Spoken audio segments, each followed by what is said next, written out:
4 days after a violent storm ripped through our area, and still residents are left in the dark. Good evening. This is CTV News. I'm Rochelle Metzger. And I'm Patricia Villone. Thank you for joining us tonight.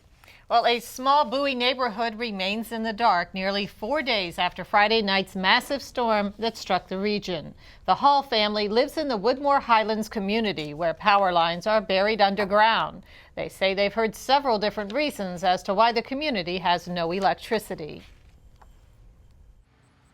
BG&E has said that, according to them, our grid in our neighborhood is back on, and it hasn't been on, it hasn't flickered on. I've kind of been going in and around Bowie, and I've seen other areas of Bowie has been coming back up, and we're still kind of left out. So it's kind of just frightening that they're saying that we're back on, and we see firsthand that we're not. And tell us how you're coping. It's kind of sad because we've almost gotten used to it at this point, but it's just been lots of kind of getting ice, as much ice as we can. I've been going to work a little bit early to try to soak in some air conditioning, and there are some cooling centers still open, so we've been kind of doing that. But mostly we've just kind of been, I know I sleep downstairs now because it's just unbearable to sleep upstairs because the heat, rises, and we've been charging the cell phones in the car. So that's really, all we've been doing. Late this morning, the Hall family received word from BGE that the lines are down on Lotsford Vista Drive and that trees have to be manually cut there first. The utility company reportedly told the family that the power would be restored by 8:30 tonight. The Hall family in that last piece joins over 200,000 residents in the state that are still in the dark after last Friday's storm. Both PEPCO and BGE report that nearly 20,000 Prince Georgians are without power. Officials say cleanup began right after Friday's storm, and BGE reports that around 75% of their customers' power has been restored. On the other hand, PEPCO reports that some of their customers may remain in the dark until Friday. There have been numerous reports of price gouging on gas in Maryland since Friday's violent storm. Some say the price went up as much as 25 to 50 cents per gallon. But CTV's Sonia Srivastava found a station that takes the cake. She's in Largo with the story. Well, we're here at this gas station on Campus Way and Landover Road, and let me show you the price of regular gas here is $4.59 a gallon and $4.69 for Plus and $4.79 for Supreme. Now, earlier in the day, my photographer Chris Thomas and I drove around just to see what the prices were at other gas stations, and I can tell you that we did not find any other gas station that had a regular gas that was higher than $3.29. So to have a price that is $1.30 higher than what normal stations are having, customers here say that is price gouging. Adam Taher drives a cab and says he desperately needed gas, so he came to this Exxon on Landover Road and Campus Way, right across from Prince George's Community College. He had no idea what the prices were because there's no sign visible from where he turned in. This is his reaction after we told him that regular was $4.59 a gallon. You don't think that's a little high? That's too much high. A small board displays the price on Landover Road, which many customers we talk to say is too high. There's the worst prices in this area. So you just come here for the convenience store? Yeah, I come here for the store, just the store. I mean, the store itself is high too, but this is the closest store to my house. So. $4.79 a gallon. Hey, that's why you gotta keep making more money.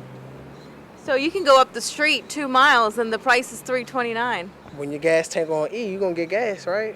This is probably the highest I've seen anywhere. I feel like you're just getting over, taking advantage of people. We drove around and found this Exxon in Kentland. The price, $3.25 a gallon for regular. And this Sunoco in the same area, $3.29 a gallon. And this Sunoco in Largo, $3.39 a gallon. And I gassed up actually yesterday on Branch Avenue, and it was $3.27, and I paid with the credit card. And today at this station, the price is $4.59. Oh, wow. Now that I would consider price gouging. The Office of the Attorney General has received about a dozen complaints from residents about gas gouging since the violent storm on Friday. AAA spokesman John Townsend says Maryland does not have a specific law against price gouging, unlike Virginia and the district. There's a tendency and a temptation on the part of some service station owners and operators to jack up the price. And that's unconscionable. A state of emergency has been declared. There's no shortage of fuel. We have the largest inventory of fuel in this country in 21 years. The only reason I'm stopping is just to get like $5 just to get to the next gas station. I feel where they're coming from because it's schools around here and they get a lot of high traffic. So I guess if you can make more money, why not? And remember the cab driver, Adam? After our conversation, he went inside the station and demanded to know why the prices were so high. They themselves already talked to the owner, and the owner insists intentionally never listen to anyone. I mean, bottom line, too greedy. I told him, well, I was about to buy $20, but please give me only $1 just to get to the next gas station. And that's what I did. Now, AAA's John Townsend says if you feel like you're a victim of gas gouging, he recommends that you file a complaint with the Maryland Attorney General's office and hold on to your receipt because that will serve as evidence when you file that complaint. In Largo, I'm Sonia Srivastava for CTV News. And for more information or to file a complaint, you can log on to oag.state.md.us. Meanwhile, officials in Prince George's are assessing the storm damage today, including neighborhoods where residents have been displaced. County Executive Rochelle Baker says they will then decide whether or not to keep the 24-hour sleep shelter at Northwestern High School open. He also says they are monitoring utility crews and efforts are moving along. But I will say this about PEPCO, especially because we work with them during the microbursts. So they've been in our county for 2 weeks now. They're doing everything that they can. We certainly want to push them as fast as we can, but we understand that they've gotten new crews in from Canada and elsewhere. So we're going to do an assessment. Certainly we're looking at federal and state aid, because this is, for us in the county, this is 2 weeks in a row with major damages. The governor did come by and do a tour of Prince George's County, and we have talked by phone. He is actually manning the state emergency center, and so we're going to do an. According to Governor Martin O'Malley, utilities have restored 74% of the state's power outages. In a statement released today, the governor warns that restoration efforts are still in a dangerous stage. 7 Marylanders have died as a result of the storm, most of which were heat-related. O'Malley encourages everyone to check on your elderly neighbors, family, and friends who may still be without electricity.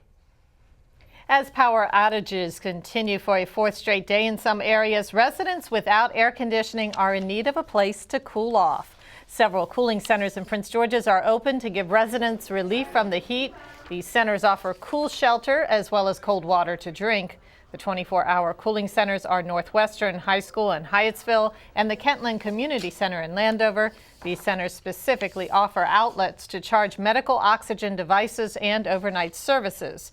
A full list of locations and hours is available on the county website at princegeorgescountymd.gov. Prince George's Senator Jim Rosapep is asking the Public Service Commission to consider going underground. The senator wrote to State PSC Chair Doug Nazarian suggesting a study could lead to placing power lines underground instead of under trees.